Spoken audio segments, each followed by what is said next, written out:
মা বোনরা তো মনে হয় আসছে, তাই না? আচ্ছা, আই এম রিয়েলি সরি। যেহেতু হক কথা বলতে হবে, কার পছন্দ হলো কার পছন্দ হলো না দেখার সময় আমাদের কাছে নাই। নাই নাই, এই সময়টা আমাদের কাছে নাই। কথা হচ্ছে ভাই, বেশিরভাগ মেয়েরা এখানে নাই, অন্য জায়গাতে আছে। যেই মেয়েগুলো ইচ্ছা করেই জিন্সের প্যান্ট আর টি শার্ট পরে বের হয় যুবকদের চোখ নষ্ট করবার জন্য।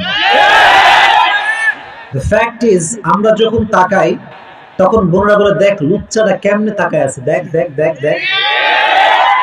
আমি বলি, বোন নিজের চরিত্র আগে সংশোধন করেন, নিজের পোশাক সংশোধন করেন, যুব সমাজ সংশোধন হয়ে যাবে। আমরা কি ভাই কানো নাকি? এখন যদি কোনো মেয়ে বলে যে আমাদের চোখের সমস্যা, তাহলে আমরা কার ড্রাইভিং করি, সামনে একখান মেয়ে আসছে জিন্সের প্যান্ট আর টি শার্ট পরা, যুবক বলে আমি আল্লাহ তাকাবো না, চোখ যদি একবার নিচে নামায়, গাড়ি চলতেছে 100 গতিতে, হ্যাঁ গাড়ি কি রাস্তায় থাকবে না খাদে যাবে? এসব ফালতু লজিক কারা দেয়? কারা দেয় লজিক যে চোখ নামায় রাখো, চোখের সমস্যা? আপনার পোশাকের সমস্যা আগে। যেই নারী সুন্দর পোশাক পরে, মার্জিত পোশাক পরে, বোরকা পরে, হে যুবক দেখলে হ্যাঁ রে, এটা যদি আমার বউ হইতো রে। ঠিক কিনা বলেন ভাই আমার? আর যত ইফটিজিং হয়, বেশিরভাগ দেখবেন যারা স্টাইলিশ ড্রেস পরে, জিন্সের pant, T shirt, tight fitting shirt যে নারীরা পরে, এরাই রাস্তাঘাটে বেশিরভাগ সময় ইফটিজিং এর শিকার হয়। আল্লাহ আমাদের সবাইকে চোখ হেফাজত করার তৌফিক দান করুন। যে যুবক নিজের চোখ হেফাজত করবে, আল্লাহ নিজেই তাকে দিনদার মেয়ে নসিবে জুটাই দিবেন। সুবহানাল্লাহ। তো আসতে পড়লেন।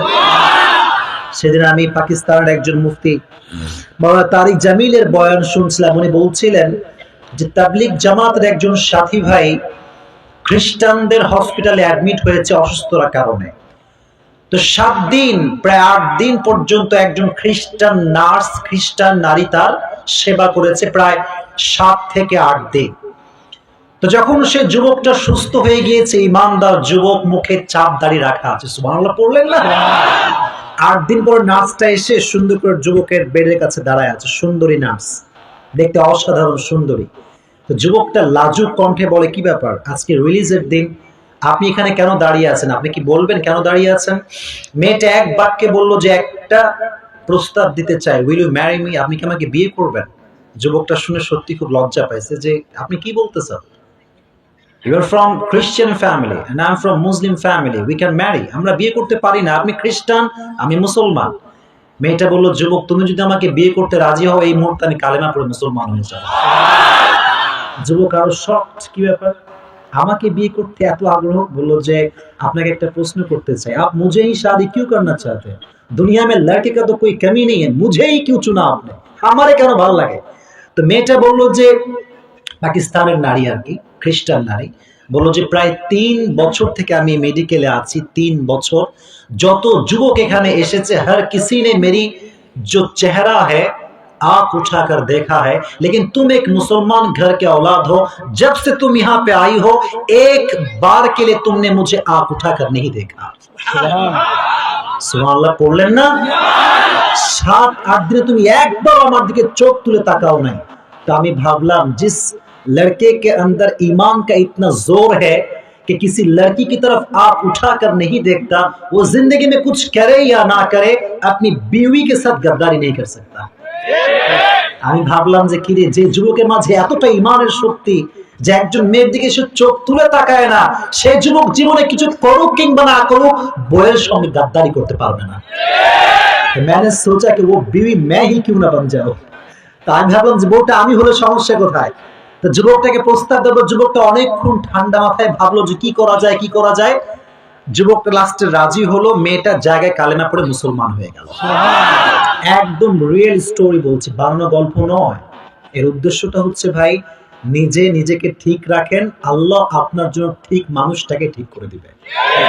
Correct yourself first, then everything will be correct. নিজেকে সংশোধন করেন, দেখবেন সবকিছু সংশোধন হয়ে গিয়েছে। এজন্য আজ থেকে আমরা নিয়ত করছি চোখের হেফাজত করে চলবো। রাজি আছেন তো ইনশাআল্লাহ? আজকের এই প্রোগ্রাম চড়িয়া মধ্যপাড়া বাইতুর রহিম জায় মসজিদ উন্নয়ন প্রকল্পে মাহফিল। আজকের এই প্রোগ্রামটি 26 নভেম্বর রোজ শনিবার। আজকের প্রোগ্রামের সভাপতিত্ব করবেন মাওলানা মোহাম্মদ রফিকুল ইসলাম শফি, শিক্ষক, বলিয়া উচ্চ বিদ্যালয়। আল্লাহ ওনাকে নেক হায়াত দান করুন। সিরাজগঞ্জ মাস চিপছামি করলে হবে না, দোয়া করছি তো আমি তো জোরে বলতে হবে, বলেন আমি। আল্লাহ ওনাকে ইসলামের খাদেম হিসেবে কবুল করে নিন। প্রধান অতিথি রয়েছেন জনাব মোহাম্মদ হেদায়েতুল আলম রেজা, চেয়ারম্যান ৯ নং হাটি কুমরুল ইউনিয়ন পরিষদ। আল্লাহ ওনাকে জনগণের সেবক হিসেবে কবুল করে নিন। যতদিন বেঁচে আছে ইসলামের খেদমত করার তৌফিক দান করুন, পড়া আমিন। বিশেষ মেহমান রয়েছেন হাফেজ মাওলানা আব্দুল আউয়াল, মুহতামিম মদিনাতুল উলুম হাফিজিয়া মাদ্রাসা, কাশীনাথপুর, খতিব জায় মসজিদ। আল্লাহ হুজুরকে নেক হায়াত দান করুন। আল্লাহ হুজুরের বেতনকে আরো বাড়ায় দিন। এইবার আর আমিন কেউ পায় না, জোরে বললে বাবা আমিন। যুবকরা, বক্তা সাহেব আসলে দেন 40,000 টাকা দিয়ে দেন, কোনো সমস্যা নেই। 50,000 দিয়ে দেন, কোনো সমস্যা নেই। কিন্তু হুজুর উমরায় গেছে না, আচ্ছা কোনো সমস্যা নেই। হক কথা বলতে হুজুর থাকতে হবে তা জরুরি নয়। তো ইমাম সাহেব সারা মাস খাটে, ইমাম সাহেবের বেতন মাত্র 7-8 হাজার টাকা। আপনার কি হক কথায় ঠিক বলতে ভয়টাই পাচ্ছেন নাকি? পুলিশ ধরবে আপনাদেরকে ভাই? আজকে সবচেয়ে বেশি অবহেলিত যে ব্যক্তি, তার নাম হচ্ছে ইমাম, তার নাম খতিব, তার নাম মুহসিন। সবচেয়ে অবহেলিত। আমার মসজিদে যখন আমি জব স্টার্ট করি, that was my beginning level, যখন বক্তার বউ হই নাই, ওয়াজের ওয়াও শিখি নাই, বেতন ছিল 3,000 টাকা। কয় হাজার টাকা ভাই? মারাবা কি করে? তো 3,000 টাকা দিয়ে ভাই কারো সংসার কি চলে? পরিবার কি চলে? তো আল্লাহর রহমতে আল্লাহ এত বেশি দিলেন আল্লাহর উপরে ভরসা করার কারণে, যে এখন মসজিদে আমি কোনো বেতন নেই না, প্রতি মাসে নিজের পকেট থেকে মসজিদে বেশি দান করার চেষ্টা করি। তো এটা শো অফ না যে হুজুর মনে হয় বিশাল বড় ধনী, না, the matter is not like that. আমার কথা হচ্ছে আমরা নিজেরাই নিজেদের সম্মানকে নষ্ট করে দিয়েছি। মাদ্রাসার ছাত্র, আমি তো পড়েছি কওমি মাদ্রাসায়। আমাদের ট্রেন্ড হচ্ছে যে মাদ্রাসায় পড়বে সে শুধুমাত্র শিক্ষক হবে, ইমাম হবে, ব্যবসা করলে বলবে হ্যাঁ জীবন জম ধ্বংস হয়ে গেছে। যা, এই ট্রেন্ড কে শিখালো আমাদেরকে? রসুল, প্রত্যেকটা রসুলের লাইফ আপনি চেক করেন, প্রত্যেকটা নবী বিজনেস করেছেন, ব্যবসা করেছেন। এখন হুজুররা ব্যবসা করলে মুসল্লি দেখতে পারে না, অন্য লোক দেখতে পারে না, হুজুর মানুষ, হুজুর মানুষ, হুজুর মানুষ, কি কি কি কি বলেন বলেন বলেন বলেন বলেন। তো কি, তো হুজুর তো সারাদিন তোর গোলামি করে খাবে? হ্যাঁ, হোয়াট ইজ দিস? আল্লাহ আমাদেরকে বোঝার তৌফিক দান করুন। মানে মাঝে মাঝে আবেগে দুই একটা কথা বলে ফেলি। আপনি রাগটা করছেন নাকি ভাই? আপনি কিন্তু আমার শত্রু না, সবাই আমার পরিচয় টুকরা ভালোবাসার মানুষ। আমি কাউরে চিনি না, কারে বাস দেবো কন? কাউরে চিনি না। যা যা বললাম আল্লাহ বোঝার তৌফিক দান করুন। বড় আমিন। আজকের প্রোগ্রামের দ্বিতীয় বক্তা হিসেবে কথা বলেছেন আমার প্রিয় কলেজের টুকরা ভাই, জাতীয় পর্যায়ে পুরস্কার প্রাপ্তকারী মাওলানা মোহাম্মদ আব্দুল কুদ্দুস সিদ্দিকী লালমনিরহাট। আল্লাহ ভাইকে ইসলামের জন্য কবুল করে পড়া আমিন। এটা নিয়ে প্রায় 3টা প্রোগ্রাম ভাইয়ের সঙ্গে করলাম, অনেক ভালো লেগেছে। আল্লাহ ভাইয়ের কণ্ঠস্বরকে ইসলামের কণ্ঠস্বর হিসেবে কবুল করে নিক। আল্লাহ ভাইয়ের কণ্ঠকে দারাজ করে দিক, পড়া আমিন। ভাইজানের বাড়ি লালমনিরহাট, আমরা গিয়েছিলাম লালমনিরহাট কয়েকদিন আগে। প্রায় 50,000 যুবক আসলো, 50,000 যুবক। এটা শো অফ করছি না, বলছি এই জন্য যে ভাই এখনকার যুবক, বেশিরভাগ যুবক আজহারির ভক্ত। ভক্ত আপনি যাই বলেন, ওই মাতামাতি করে কোনো লাভ নাই ভাই। যে আসলে সত্য কথা বলে, বাস্তব কথা বলে, দিন শেষে সবাই কলিজার ভেতর থেকে ভালোবাসে, এটা আপনি অস্বীকার করতে পারবেন না। এটা সঠিক কথা ভাই। এই জন্য আমরা দোয়া করি যেন আমরা হুজুররা ঐক্যবদ্ধ হয়ে কাজ করতে পারি। আমাদের হুজুরদের মাঝে যে হিংসা, আজীব একটা ব্যাপার। নায়ক নায়কের বন্ধু হতে পারে, নায়িকা নায়িকার বান্ধবী হতে পারে, কিন্তু হুজুর হুজুরের বন্ধু হতে পারে। খালি মারামারি। ওই হুজুর আলিয়ার হুজুর, ওই হুজুর কওমিয়ার হুজুর, ওই হুজুর সুন্নি হুজুর, ওই হুজুর ওয়াহাবি, ওই হুজুর আহলে হাদিস। এই বাংলাদেশে কিলাকিলি, অন্য দেশে কিলাকিলি নাই। কথা ঠিক কিনা বলেন? আর বাংলাদেশে যেই পরিমাণ পীর আছে, অন্য দেশে সেই পরিমাণ জনগণ নাই। This is Bangladesh. তো আমরা বাংলাদেশেই থাকতে চাই, হক কথা বলে থাকতে চাই। রাজি আছেন তো ইনশাআল্লাহ? আল্লাহ সবাইকে হক কথা বলার তৌফিক দান করুন। আমিন। আজকে আমরা সংক্ষিপ্ত সময়, আমি শুনেছি যে আপনারা নাকি শেষ মানে বেশি রাত পর্যন্ত ওয়াজ শোনেন না, এটা না আসলে কথা কিন্তু ঠিক আছে, ভালো ওইটা। আরে বাবা শোনেন, আরে শোনেন আগে। 11টায় আমি আলোচনা শুরু করেছি, আমরা 12টা 15 বা 20-এর মধ্যে শেষ করে দিব, তবে মোনাজাত করে যেতে হবে, ঠিক আছে ইনশাআল্লাহ? এই শর্ট টাইমে কথা বলবো বাস্তব, একটা কথা অবাস্তব হবে না, তাফসীর করব, সমাজের হক কথাগুলো বলবো, শুনবেন তো ইনশাআল্লাহ? যে কিতাব থেকে আমরা কথা শুনবো, কিতাবটার নাম কি? আওয়াজ দেয়, জোরে বলতে হবে। আজকের ওয়াজ যুবকরা আসছে বলে যে যুবকদের জন্য হবে তা কিন্তু না। মুরব্বীরা আসছে, মুরব্বীদের একটা হক আছে না নাই? মা বোনদের একটা হক আছে না নাই? আমরা সবাইকে নিয়ে কিছু কথা বলবো, ঠিক আছে ইনশাআল্লাহ? এই কোরআনটা হচ্ছে এমন একটা কোরআন যে কোরআনে কোনো ভুল আছে, কোনো সন্দেহ আছে? From beginning to the last nothing has changed in this Quran. শুরু থেকে নিয়ে শেষ পর্যন্ত আজ অব্দি কোনো একটা শব্দ, কোনো একটা অক্ষর কোরআনে পরিবর্তন করতে কেউ ইভেন কেউ কি পারবে? যারা কোরআনের ভুল ধরতে চাইবে তারা জীবনের সবচেয়ে বড় ভুল খুঁজে পাবে। কারণ কোরআনটাকে পরিপূর্ণ শুদ্ধ আকারে আসমান থেকে নাজিল করেছে একজন, তিনি কে?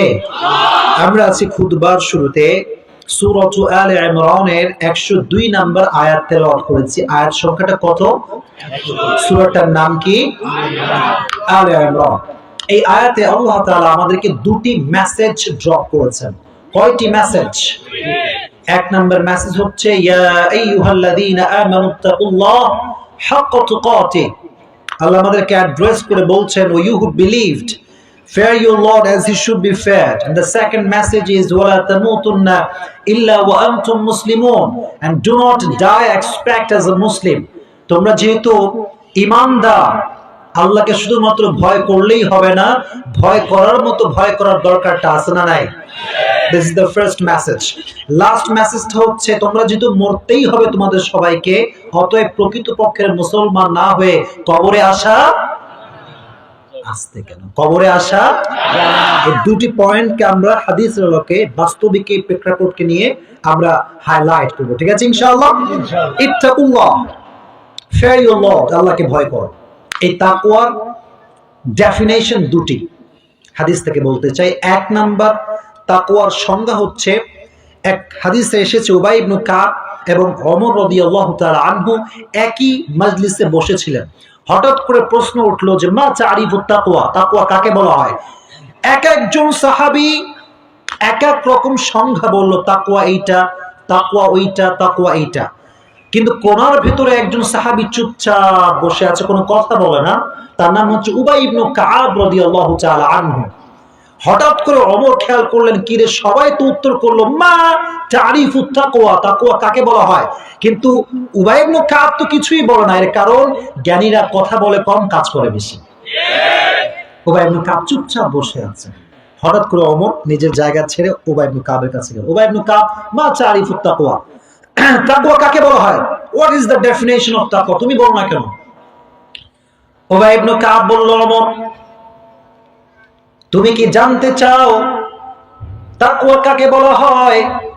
ওমর বলল, হ্যাঁ আমি জানতে চাই, তাকওয়ার সংজ্ঞাটা কি? উবাই ইবনে কাব বলল, ওমর তুমি কি কখনো কাঁটা যুক্ত রাস্তায় হেঁটেছো? কাঁটা, চতুর্পাশে কাঁটা, চতুর্পাশে সাপ আর বিচ্ছু। ওমর বলল, নাম, ইয়েস আমি হেঁটেছি। বলল, কেমন করে হেঁটেছো?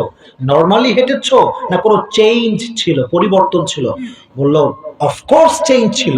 হাতে একটা লাঠি, যেন সাপ আমায় কামড়াইতে না পারে। কথা ঠিক কিনা বলেন ভাই? আর পায়ে একটা শক্ত জুতা পরেছি, যেন কোনো কাঁটা আমার পায়ে আঘাত করতে। উবাই ইবনে কাব বললেন, ভেরি শর্ট টাইম, এটাই হচ্ছে তাকওয়া। সুবহানাল্লাহ। উবাই ইবনে কাবের এই কথা শুনে ওমর কিছুটা শক, কি রে, এটা তাকওয়া কেমন করে হয়? ওমর বলল, আমাকে একটু ব্যাখ্যা করেন যে এটা তাকওয়া কেমন করে হতে পারে। উবাই ইবনে কাব বলল, ওমর দুনিয়ায় যখন হাঁটবা, দুনিয়ায় যখন চলবা, হালালের সঙ্গে হারামের সংমিশ্রণটা আছে না নাই? পেছনে ভাইরা কথা কয়টা? আছে আছে আছে। আমি কি দলিল দিয়ে দিব? আচ্ছা, চাকরি করা এটা কি হারাম না হালাল? এখনকার চাকরি যখনই আপনি নিতে যাবেন বলবে ক্যা তোমারা মামা খালু হ্যাঁ, ক্যা হ্যাঁ, মামা খালু কি আছে? যদি বলে যে আছে, বলে আসো, যদি বলে নাই 10 লাখ টাকা আগে। আচ্ছা বলেন, চাকরিটা হচ্ছে হালাল, আর এই যে আপনি ঘুষটা দিচ্ছেন 10 লাখ, এটাও তো হালাল? আরে না, এটাও হালাল, এটাও বরকতের কাজ। ছি ছি ছি ছি ছি। এটাই হচ্ছে হারাম হালালের খেলা। আপনি হারামটাকে বাদ দিবেন, হালালটাকে অ্যাকসেপ্ট করবেন, আপনাকে মুত্তাকি বান্দা হিসেবে ঘোষণা দিয়ে দিবে একজন, তিনি কে? এটা একটা এক্সাম্পল দিলাম। আর একটা এক্সাম্পল দিই, বিয়ে এলাকায় হয় না, হইলে আপনারা কেমনে বসে আছেন? বিয়ে তো হয়, বাট দ্য ফ্যাক্ট ইজ বিয়ের বাড়িতে ডিজে গান ছাড়া এখন বিয়ে হয় না। ওই দিকের ভাইরা সব মরা, একটু কথাবার্তা বলেন ভাই, কথা ঠিক কিনা বলেন ভাই। ছি ছি ছি, মুরব্বীদের যে কি কষ্ট। মুরব্বীরা বলে বাবা বন্ধ কর, বন্ধ কর। যুবক কি বলে জানেন? বলে খ্যাত, মুরব্বী খ্যাত। ছি ছি ছি ছি, মুরব্বী খ্যাত না, যে যুবক ডিজে গান বাজায় ওই খ্যাত। আওয়াজ দিয়ে বলেন ঠিক কিনা? ডিজে গান বাজায় বিয়ে দাও, তাই না? আচ্ছা, মুরব্বীদেরও দোষ কম না, এখানে কিছু কিছু মুরব্বীর দোষ আছে। মুরব্বীকে যখন বলি, মুরব্বী সাহেব এটা আপনি কি করছেন? বলে হুজুর মেয়ের বয়স তো কম, একটু করো, একটু করো করো। আছে না নাই ভাই? তো যেই মুরব্বী এটা বলবে যে একটু করো করো করো করো, আপনি বলেন মুরব্বী তাহলে আপনি একটু জাহান্নামে যান, একটু যান, একটু একটু একটু একটু একটু একটু গেলেই হবে, আল্লাহ। তার মুরব্বী বলবে তোর মতো শত্রু আমার কেউ নাই। আসলে কি আমরা শত্রু না বন্ধু? উই আর ইউর ওয়েল উইশার, আমরা আপনার কল্যাণকামী ভাই। গান যে বাজায় হালালের মতো এই কাজে, সে পরিবারে যাই পাক আর তাই পাক না কেন, সুখ কোনোদিন খুঁজে পাবে না। এজন্য বিয়েতে কোনো প্রকার গান বাজনা বাজানো যাবে না। আল্লাহ আমাদের সবাইকে হালাল বিয়েকে হালাল ভাবেই দেওয়ার তৌফিক দান করুন, সকলেই পড়া আমিন। তাকওয়ার ফার্স্ট ডেফিনিশন ভালো করে তাফসীর বুঝতে হবে। তাকওয়ার ফার্স্ট ডেফিনিশনটা হচ্ছে যে আমরা হারামকে বাদ দিব, হালালকে অ্যাকসেপ্ট করব। রাজি আছেন তো ইনশাআল্লাহ? 2 নাম্বার তাকওয়া কাকে বলা হয়? 2 নাম্বার হাদিসে ব্যাখ্যা এসেছে, তাকওয়া মানে কেউ দেখে না, কেউ শোনে না, শোনে একজন, তিনি কে? দেখে একজন, তিনি কে? আচ্ছা, এখন যদি আল্লাহই দেখে আমাকে, আমি কি সুদ খেতে পারবো? শুনতে পাচ্ছেন তো আমি ভাই? পারবো? আচ্ছা যুবক, তোমাদেরকে যে এত প্রেমের প্রস্তাব মেয়েরা দেয় না, আমি আচ্ছা তোমরা খ্যাত হলে দিবে না, যদি স্মার্ট কথা দিবে অবশ্যই। আচ্ছা যদি দেয়, একটা উত্তর করবো আজ থেকে, বলবা যে আমি এইগুলো কাজ করতে পারবো না, কারণ আমার হৃদয়ে ভয় আছে একজনের, তিনি কে? যাদের হৃদয়ে আছে আল্লাহর ভয়, তারা কবু পথ ভুলে যায় না। পড়েন, আল্লাহর প্রেম ছাড়া এই দুনিয়ায় কারো কাছে কোনো কিছু চায় না। ঠিক না? We have to achieve the fear of Lord. আল্লাহর ভয় অর্জন করতে হবে। তাহলে দ্বিতীয় সংজ্ঞা হচ্ছে কেউ দেখে না, কেউ শোনে না, শোনে একজন, তিনি কে? এই ভয়, এক্স্যাক্টলি এই ভয় যদি প্রত্যেকটা, বলবো আপনি ভয় পাচ্ছেন?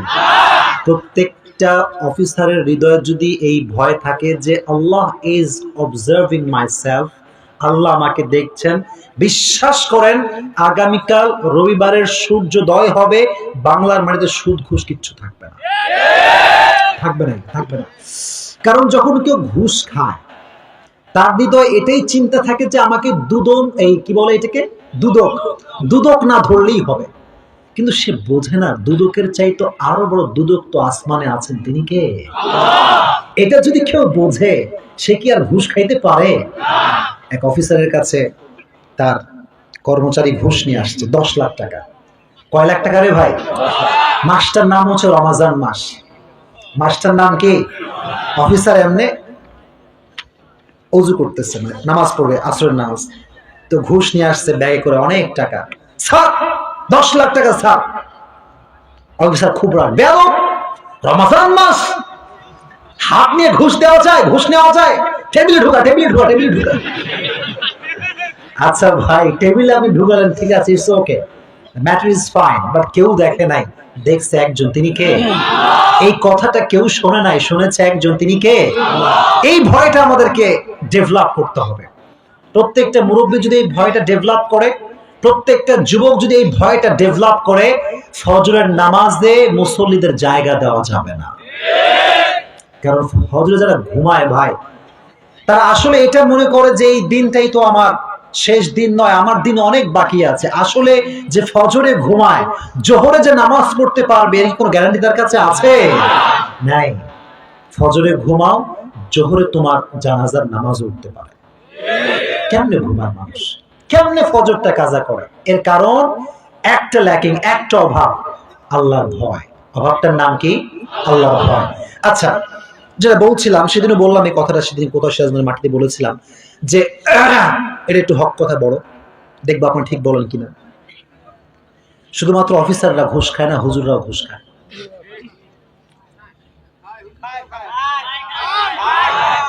ভয় পাচ্ছেন ঠিক বলতে ভাই? আমি আমার কথা বলছি, মানে আমাদের আত্মসমালোচনা করছি। হুজুররা ঘুষ খাইলে মত চেঞ্জ করে ফেলে, হক কথা বলাও বন্ধ করে দেয়। কথা ঠিক কিনা বলেন? সব বন্ধ। টাকা দিবা সব ওকে। টাকা দিলে যেই নেতা নামাজও পড়ে না, হুজুর বলবে আমাদের নেতার চরিত্র ফুলের মতো। The matter is close. কেন বলেন না ভাই, বলেন না। টাকা, money is everything in the world. টাকা দিবা সব চেঞ্জ হয়ে যাবে, টাকা দিবা শত্রু বন্ধু হয়ে যাবে। সেদিন আমি সিরাজগঞ্জে বলছিলাম যে, রাগ করতেছেন আপনার সবাই? কথা কি বোঝা যায়? আগে বলেন ভয়টা রাখবো একজনের, তিনি কে? পাকিস্তানের একজন যুবক মুফতির কাছে আসছে, এসে বলছে হুজুর এক মাসালা পুছনা থা আপসে, একটা মাসলা জানতে চাই। বলে কি যুবক বলো? বলে যে मैंने अपनी बीवी को 3 तलाक दे दिया। কয় তালাক দিছি ভাই? क्या कोई तरीका है हलाल करने का? হুজুর কোন একটা তরিকা তো হবে মুফতি সাহেব, একটু ভাবেন। মুফতি সাহেব বলে বাবা দোয়াও চাই, মাফও চাই, কোনো তরিকা নাই। তোর বউ হারাম তো হারাম, আজীবনও হালাল হবে না। বহুবার যুবক প্লিজ হুজুর কোই না কোই তরিকা তো হোগা, প্লিজ প্লিজ প্লিজ। মুফতি সাহেবের একটাই উত্তর, নো। উত্তরটা কি? এত আওয়াজ আসছে, জোরে বলতে হবে উত্তরটা কি? যুবক সর্বশেষ যখন ব্যর্থ, চেয়ারটা অনেক ছোট রে ভাই, যুবকটা এমনি করে পকেটে হাত দিছে, হাত দিয়ে কোনো কথা নাই, কোনো আওয়াজ ছাড়াই এমনি করে পকেটে মানি ব্যাগটা বের করছে। বের করে বেশি না, 500 টাকা নোট বের করছে। मुफ्ती साहब क्या फतवा चेंज हो सकता है? क्या चेंज हो सकता है? তো মুফতি সাহেব যখন টাকাটা দেখছে বলে ছেলে পেলে বুঝে না, বদমাইশ, দে দে দে, একটু ভেবে দেখি কি করা যায়, দে দে দে দে। তো বলছে বাবা কি বলছিস? টাকা টাকা টাকা টাকা। টাকা পাওয়ার পর কি বলছি বাবা বল? बोले हुजूर मैंने अपनी बीवी से कहा तुझे भी 3 तलाक और तेरी फैमिली को भी 3 तलाक, तो 14 গোষ্ঠী 3 तलाक। হুজুর বলে নেভার লুজ হোপ, টেনশনে কোনো কারণ নাই, তো তালাক হয় না, তো তালাক। যুবক তো অবাক, কি আবার হুজুর তালাক হয়নি মানে? How come it possible? আপনি একটু আগে বললেন হারাম হারাম হারাম, কোনোদিন হালাল হবে না, আচানক হালাল কেমনে হয়ে গেল? বলে বাবা তুই তো আরবি বুঝিস না। তুই কি বুঝিস না? তো আরবি কেন হুজুর, এইটা কেন? বলছে আরবিতে আসলে হুজুররা এখানে ভালো বুঝবে, এই যে হেদায়েত সানি একটা কিতাব আছে, এখানে একটা বাব আছে, বাবুত তালাক। तो ये जो तलाक है ना, इसके आखिर में जो हरफ है, ये काफ है, इसका लफ्ज ये होगा तलाका। এটা হবে কি ভাই? तलाका শেষে আছে কফ, আর तूने जो कहा ये कुत्ते का काफ है, कलकला का काफ नहीं है। তোর তালাকটা আসলে হয় না কেন? তোর উচ্চারণ ঠিক নাই। बाबा हलाल, तेरे बीवी भी हलाल और जो पैसे तूने मुझे दिया ये भी हलाल है, कोई बात नहीं, चल चल चल। তার মানে টাকা আছে যেখানে, দুর্নীতি আছে সেখানে। দুর্নীতি বন্ধ করতে হবে। আর এটা সম্ভব তখন যখন হৃদয়ে ভয় থাকবে একজনের, তিনি কে? ওমর ফারুকের নাম আপনারা শুনছেন সবাই? সাধারণ মানুষ না অসাধারণ মানুষ? ওমর ফারুক একদিন, আল্লাহর ভয় কারে বলে? একটা দুটো হাত তুলেন সবাই, তাকবীর দেন, লিল্লাহি তাকবীর। যে কোনো একজন যুবক দেয় তাকবীর দাও, যে কোনো একজন যুবক বাঘের বাচ্চার মতো।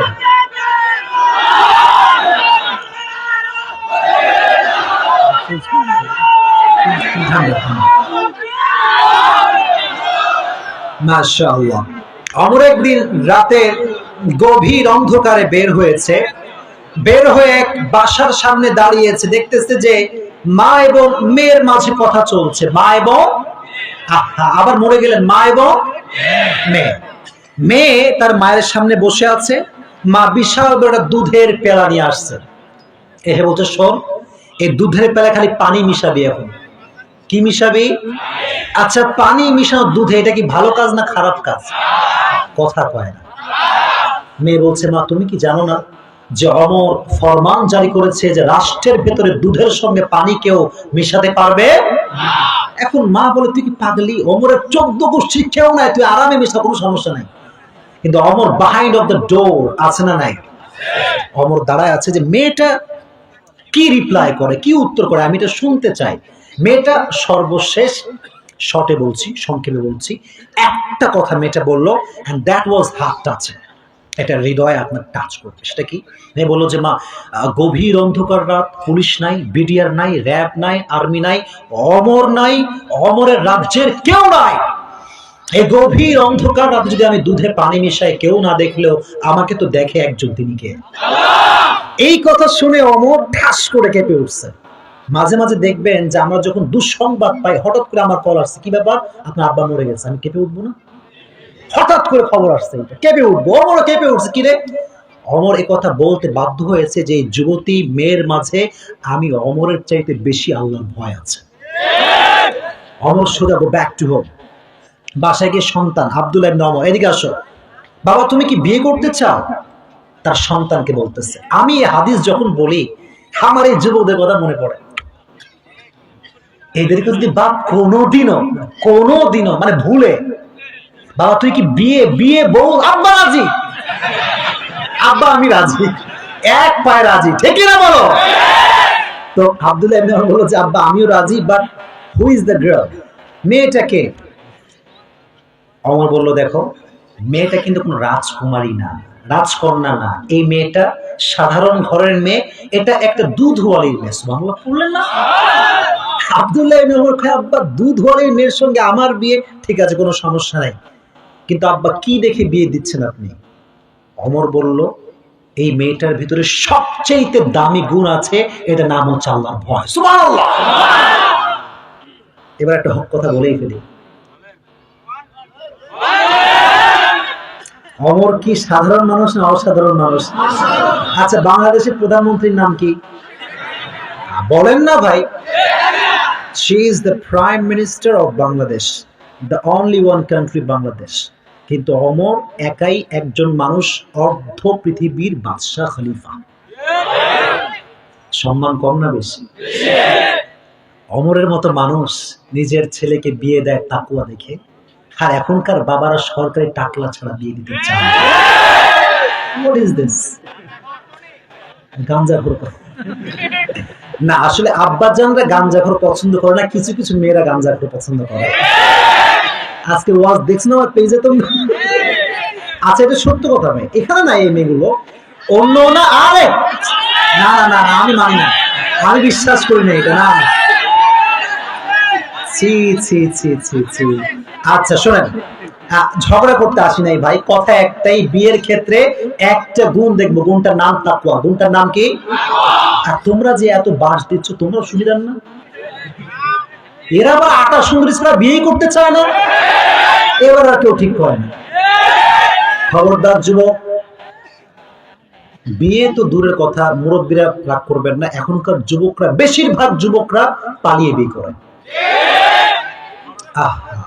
আবেগে পড়ে করলা কাজটা, যে বাপ মা আজীবন তোমার লালন পালন করলো, মূল্যায়ন করলো না। শোনো, যেই মেয়ের রূপ দেখে আজকে বিয়ে করলা না, কোর্ট ম্যারেজ, পালিয়ে বিয়ে করলা, লিখে রাখো, আগামীকাল ওই সুন্দরী রূপটা কাল নাগিনীর রূপ হয়ে যাবে। হ্যাঁ, তব সমাজ মে আয়েগা।